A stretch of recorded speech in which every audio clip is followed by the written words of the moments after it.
American Fugitive by Guo Jing-Jun. Chapter 4 Guo Jing-Jun. It was just after dark. Inside Shunan's front office, Jian and Little Fei stood behind a counter. There were no customers. Little Fei, 20 years old, was a chubby and short girl with short hair. She picked up a Coca-Cola bottle and found it was empty after just one sip. With pursed-up lips, she mourned. "Just one sip, it's all gone." Jian was 2 meters away, and a head taller than her. He turned his head away from his cell phone screen. "Want me to get you another one?" he asked. Little Fei flashed a coy smile, with her eyes narrowed into slits. "There is no need. Thank you, though." He walked toward her. "Can I take a look at your cell phone? I may get the same one too." Little Fei had just bought a new cell phone. She reluctantly gave him her phone.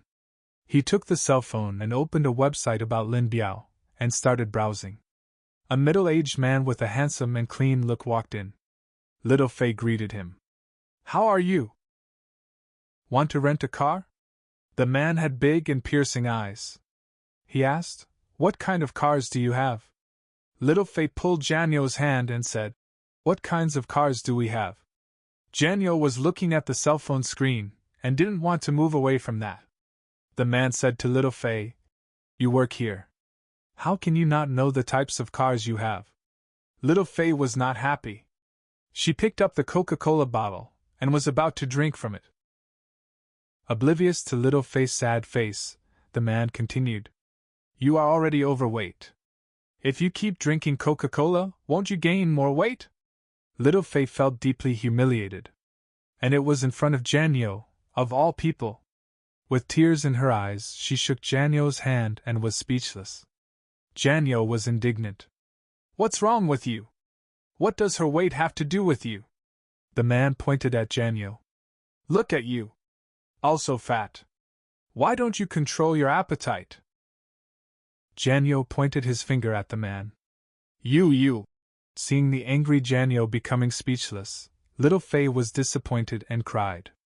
Covering her face with both hands, she hurried toward the break room in the back. Jian was about to follow her when a male voice came. "This is an SKS fully automatic rifle, made in Romania in 1960. Older than me." The voice came from the cell phone in Jian's hand. The man immediately said, "That is Ren-Yee." Little Fei hurried back, and tried to take her cell phone from Jian. But Jian held it firm. He begged, "Please let me have it a little longer. I will return it shortly." Jian didn't comfort her. Furthermore, he denied her request, which made Little Fei even sadder. She covered her face, and hurried toward the break room again. Jian moved 2 steps toward Little Fei, and then stopped.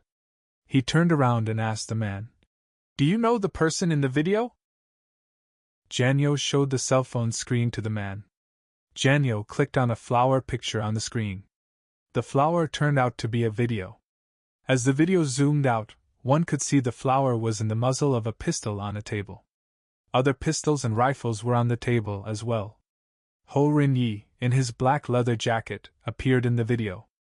The man smiled. "That was him, around 10 years ago. He is in the US. Do you know him?" Jian asked. "His home is in California. But he is in Wuhan now." "What's his name?" The man didn't answer. Instead, he asked, "What's the website?" "Friends of Lin Biao." The man laughed. He has been trying to overturn the resolution on Lin Biao for years.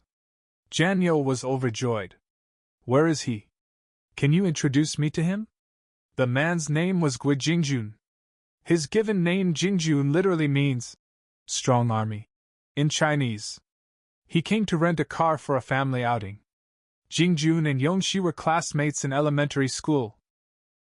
Jing-Jun's mother was a middle school teacher before her retirement, and a good friend of Yong-Shee's mother. As a result, Jing-Jun and Ren-Yee were friends for many years.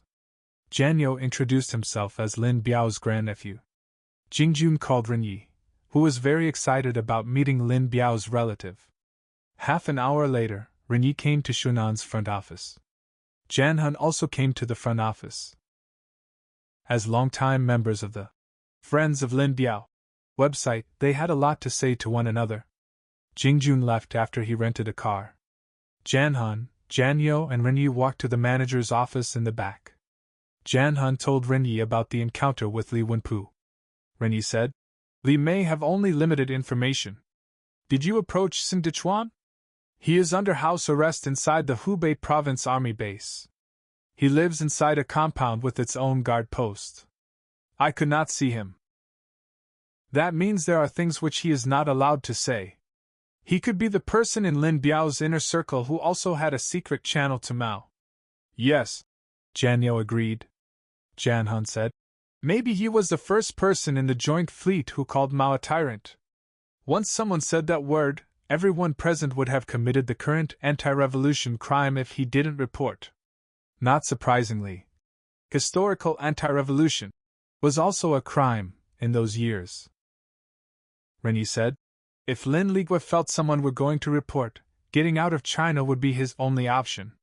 Ren-Yee continued, "Maybe Xing Dechuan called Lin Ligua on September 12th, informing him that Mao's train arrived at Beijing at 2 p.m. from Shanghai." "That's right. Maybe Xing Dechuan informed Lin Ligua that the head of the Central Guard Regiment had a battalion of troops with him on a train to Bei-Bei, and they would arrest Lin Biao the next day," said Janhan. Ren-Yee said, "It may not be Xing Dechuan. But someone leaked Mao's whereabouts to Lin Ligua, and made him very nervous." At that moment, Janhan and Janyo felt that they had found a kindred spirit. Ren-Yee felt the same way. Ren-Yee said, "Jing-Jun's parents live inside the Hubei army base. He must have ways to approach Xing." Janhan was excited. "What kind of person is his father?"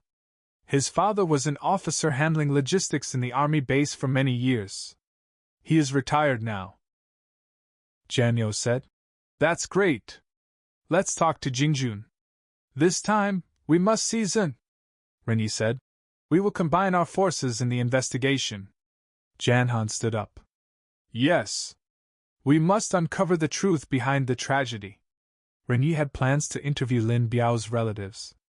He had never expected to find Janhan and Janyo 1 week after arriving in China. It was worth the trip. After arriving in China, Ren-Yee first went to his hometown and spent time with his parents. Then he went to Wuhan and visited his in-laws. Ren-Yee lived in an apartment owned by Song Huimin in Wuchang, one of the 3 boroughs of Wuhan, which was vacant before his arrival. Inside the apartment, Ren-Yee spoke to Jing-Jun about paying a visit to Xing over the phone. The two discussed the details the next day. In the evening, Ren-Yee arrived at Janhan's office again. Ren-Yee said, "Jing-Jun said Xing lives inside a walled quarter in the base. The quarter has its own guard post. Jing-Jun can bring you inside the base. But he can't get you inside that quarter." Janhan said, "Can you ask him to come here now? There has to be a way." An hour later, Jing-Jun showed up in the room. Janyo asked, "What does the quarter look like?" Janhan asked, "Can you draw a map of the quarter?" Janhan gave Jing-Jun a piece of paper and a pen. Jing-Jun saw a map on the table. He picked it up and looked at it closely. "What's this?" Janhan said, "It's a diagram of the flight path of airplane 256, Lin Biao's plane. Ren-Yee brought it here. It shows that the plane used 3 minutes to make a 30-degree turn. Flight path of airplane 256 in the early morning of September 13, 1971. Notes from right to left. Takeoff direction 244. Turning 30 degrees took 3 minutes. Flew west for 4 minutes. Turning 40 degrees took 3 to 4 minutes. Adjusted direction to 325. Jing-Jun asked, "What would be the normal time?" Janyo said, 30 seconds at the most. Janhan raised a question to Jing-Jun. Pan Jingyin, the pilot, used 3 minutes instead of 30 seconds to make the turn. Why? Jing-Jun thought about it. Lin Ligua ordered Pan to make a turn, and Pan was reluctant to do it. Janyo said, "If Pan were ordered to make the turn, he could disobey, or obey with a normal speed turn." Janhan said, "We think Pan made the turn quietly, so that nobody on board noticed the turn. Jing-Jun could not think of a different scenario, and turned to Ren-Yee. What do you think? Ren-Yee said firmly. I agree. Jing-Jun said. It is a strange turn. Jan-Han pushed the blank paper toward Jing-Jun. Jing-Jun drew a diagram of the quarter and the building in which Sung lived. The words on the left mean, on the first floor. The word on the right means, guard post. Janyo told Jing-Jun, why don't you get 2 sets of army uniforms? We will enter the quarter in uniform. Jing-Jun said, when the guard inquires you about your purpose, what will you say? Janyo had no answer. Jan-Han said, that's right. We have to have an answer to that question. The room was quiet. Everyone was thinking. On Saturday, the 4 men gathered again inside Jan-Han's apartment, which was on the 5th floor, the top floor. All apartment buildings in the nearby area were old with 5 or 6 stories. Ren-Yee and Jing-Jun sat on a sofa in the living room. Jan-Han and Janyo sat on 2 stools. Janyo said, among the Joint Fleet members, Zhou Yuqi, Deputy Chief of Air Force Headquarters Office, Yu Xinye, Director of the Air Force Headquarters Office, and Lu Peifeng, Director of the Air Force Party Committee Office. These 3 died on September 13th. I don't think any of them had a back channel to Mao, Jing-Jun said. Li Weixin. He looked the most suspicious. Apartment door opened. A young pretty woman with a ponytail entered. Wearing a round-neck cashmere sweater and tight jeans, she was neatly dressed for a weekend. The 4 men stood up. Jan-Han walked to her side, grinning cheerfully. This is my girlfriend, Yang Hongmei. Hongmei, this is Ho Ren-Yee, Dr. Ho, from America. And this is Guo Jing-Jun. Jing-Jun said. I heard you are an accountant in Wuhan's Municipal Audit Bureau. Yes. You calculate carefully how much investment is put into, and how much the return is every day. Right? Yes. So what? Hongmei smiled with her head held high. Hongmei literally means red plum. Her smile was as sweet as red plum. Jan-Han is writing a Lin Biao biography. Tell me, what's the rate of return? She glanced at Jan-Han and shrugged. I don't know. I invested 2 years of spare time. The return is 0. Jan-Han said in a self-deprecating tone. Jing-Jun appeared very surprised. After 2 years, the return is still 0? He then turned to Hongmei and asked, is he value stock or junk stock? Everybody laughed. She said, risky stock? Jing-Jun pointed at Jan-Han and exclaimed, oh my goodness! You are a junk stock. Hongmei protested. That's not what I said. Jan-Han pulled Hongmei in and wrapped his arm around her waist. Then she stepped forward and poked Jing-Jun's nose with a finger. Sowing discord between us, aren't you? What is your intention? Jing-Jun rubbed his nose and said, wow. This girl is violent. Everyone laughed again. Hongmei saw a couple of books on the table. She was amazed because the books don't look like they were published inside China. What are these books? Ren-Yee said. This is Wu Faxian's autobiography in 2 volumes, published in Hong Kong. You brought them here? Ren-Yee nodded. Why do these people go to Hong Kong to publish their books? Jing-Jun said, because the books contain too much sensitive information. Wu Faxian's family members are inside China, right? Aren't they afraid of being arrested? Jan-Han said. They are not arrested. Furthermore, Wu Faxian has a daughter who lives in America. Arresting someone in America? Impossible. These people are fearless. She sighed.